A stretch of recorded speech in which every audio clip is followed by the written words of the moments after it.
Are your problems real issues, or are they in your mind? Are they manifested by you? Are your problems all in your head? Do you create your situation? Do you create your reality around you? Or is it true? Are there true issues, true obstacles? Welcome in, fam. Much love, Trap here. Today we're going to paradigm shift.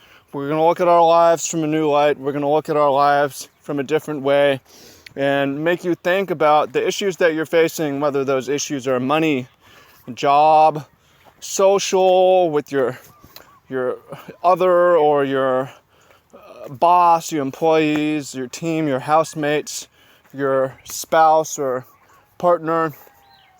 If those your issues with your health problems, how much of it is real, how much of it is imagined? And some of it's, we'll say, some of it's real, some of it's imagined, because you look at certain people. I see this. We're living out here in paradise. To me, this is paradise. You see the pictures that I post, especially on Instagram, and the way that we're living out here, and the food that they're feeding us is so good. But some people still out here can't. They create their own problems, and that's something that you see is the way our minds are designed to work. It's evolved in the savannah, the plateau, where there's lions, there's tigers trying to eat you. So it's somewhat normal to have this state of anxiety, background anxiety, that's going to be there no matter what, where you're looking for problems, you're looking for issues. If there's no problems, you manifest them, you create them, okay, because what if there's a drought, or what if there's a flood? What are we going to do if there's a food shortage? What are we going to do if we get raided, we get attacked? I need to be looking over my shoulder. I need to be thinking about what could go wrong if. And some people can't turn that off. High anxiety, and that might be you. High stress, high problems. If there's no problems, you create problems, or you imagine problems. So I'll tell you though, things are different though in the modern world. We don't have lions coming after us. We don't have tigers coming after us. There's cars zipping around, zooming around, that can cause stress. The planes flying overhead, trying to hustle to pay the bills. But like, look, we're mostly all fed. We're not in danger of being killed.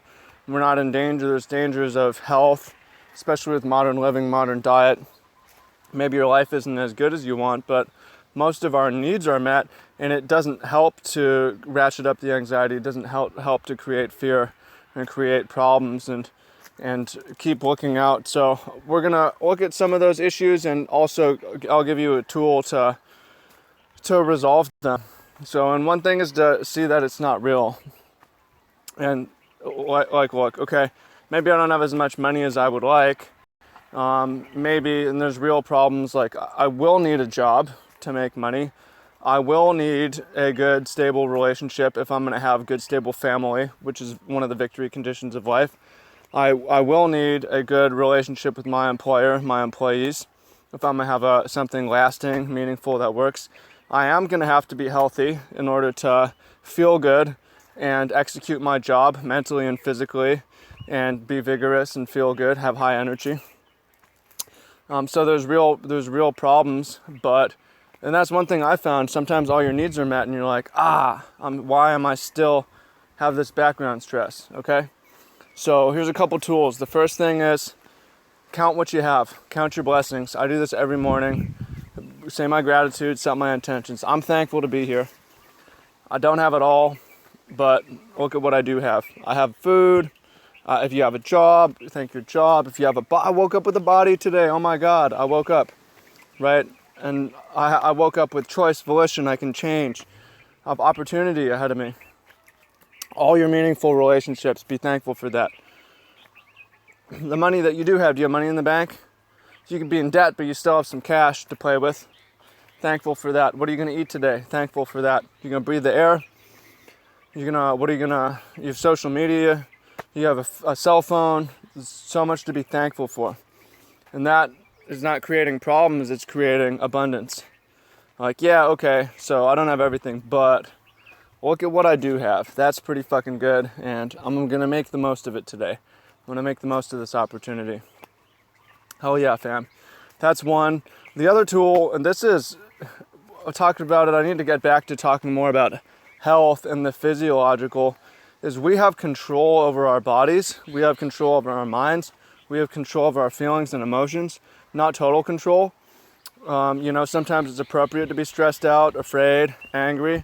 Oftentimes it's not, and we have some control over that. One of the main ways that we can calm down and return to a neutral emotion and a more relaxed emotion is through the breath. You take deep inhales, you take deep exhales. You take your pulse by your neck with one finger, two fingers, and feel your heart rate slow.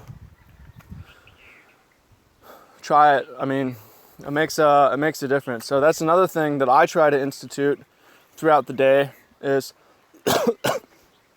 excuse me, I'll maybe go into child's pose, which is a yoga pose, or a prayer pose, where you kneel and put your forehead on the ground, stretch your arms out in front of you, towards the sun, towards the mountains, and breathe, or sitting in my chair, or even doing my work. Like, I'm gonna count to 5 deep breaths right now. Let's do it together. I'm not gonna say anything for the next minute.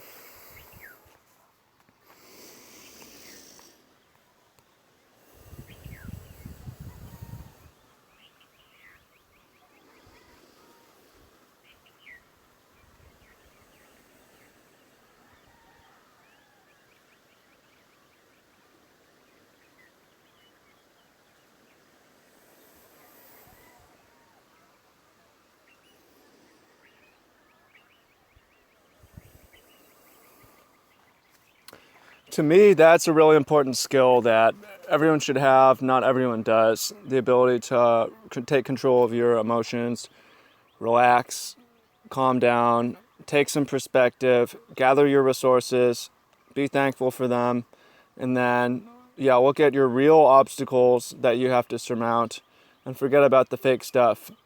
Another thing that I find helpful at times, this is a Jim Rohn quote. Jim, R-O-H-N, Jim Rohn. He's a kind of old school motivational speaker who I recommend checking him out. He has a lot of stuff on YouTube, a lot of good audio. I listen to a bunch of his stuff. And one of the things he keeps saying is don't major in minor things. Don't major in minor things. Major in major things, minor in minor things. A lot of people major in minor things. So sometimes I'll be like, man, I'm stressed out about this $100. I'm stressed over $100. Or I'm stressed over this person didn't text me back. Or I'm stressed over I tweaked my shoulder. I'm stressed over acne. I got a pimple. I'm stressed out about it. And then I remember, like, okay, I'm majoring in minor things right now. I'm investing way too much energy in something that doesn't matter at all. I need to focus on the big picture, take a step back, look at my life goals. Forget this stuff is minor. Take a deep breath. Look at what I have, right? So there's some tools. Question for you is, once again, the obstacles that you've been facing, difficulties, stresses, are they real or imagined? Are you making them up? Or are they real? So let us know in the comments. I hope you find that helpful. I got a bunch of good stuff coming for you. I'm excited, but I appreciate you for being here with me today. And I would go back on the farm and get it. So appreciate you. Thank you. And I look forward to hearing what you have to say. Talk soon, fam.